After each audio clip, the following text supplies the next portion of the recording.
we inject that fear? Now it becomes desperation.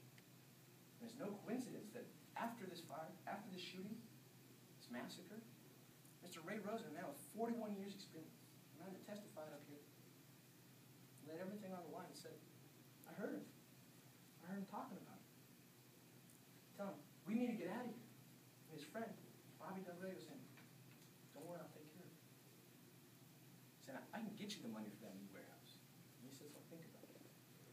Well, apparently he did think about it. A week later, the plant broke down. I want to talk about Bobby Del Rey.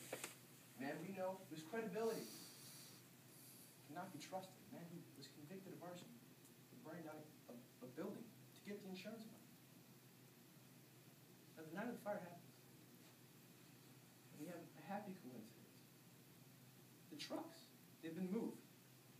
On that particular day, just the night before the fire, the trucks have been moved. Coincidence. They want you to believe. Fire happens. They get there. And what do we hear? We hear again Mr. Rosen listening to the conversation. He says, Mr. Rubino to Mr. Del Grego, you've been good to me, real good to me, and I'm going to take care of you for the rest of your life.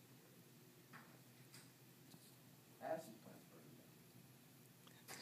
Now, something else happened. That day, the same day, the plant, his father essentially lived his life and burned down to the ground.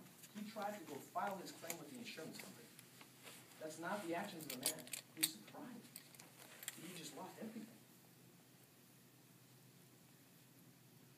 And then the check clears February 1st, exactly 1 month before he needed to get the money for the option. It's another happy coincidence. Another coincidence. Mr. Del Grego, he's promoted now. And by the way, he shows up with a brand new Cadillac right after Mr. Rubino gets the money. Now, the last thing I want you to focus on is remember your weighing. Is it 50.01% more likely? Which store is more likely? Look at the theory of the fire. Mr. Rubino wants you to believe that it's the product of spontaneous combustion, something that is extremely rare. He says it started in the storage room, but we know he said it needs to be hot, it needs to be enclosed. And then he proceeded to tell you, well, it wasn't enclosed. And there's no evidence that it was hot. He then tells you that, well, it jumped 65 feet here because it was open and because it was hot. But we have an eyewitness who said he saw a fire in this room before the explosion on this side, indicating that this fire must have happened first.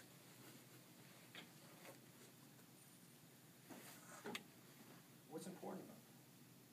Because you have Mr. Pugh, man, a lot of experience, come up and testify, make it very clear. It's the basic opinion of all fire investigation that separate fires indicate arson. And he said there was a fire in the opposite corner. Here, first. And then he saw the explosion. Which is important because of this, as soon as these light on fire, this blows up.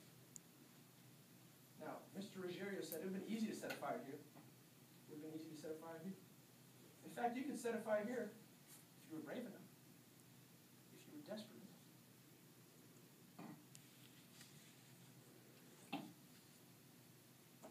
Ladies and gentlemen, it's clear what you need to do today. You need to go back into the room and deliberate. Look at all the evidences presented. All of it. Look at the circumstances, the coincidences. The theory of the fire. See which one is more likely. What is more likely to occur? I'm confident after you do that, you will come back. You will give the only verdict that is supported by the facts of this case. That the fire was no accident. That it was, in fact, a manufacturing miracle. A miracle manufactured by the defendant, Mr. Tony Rubino Jr.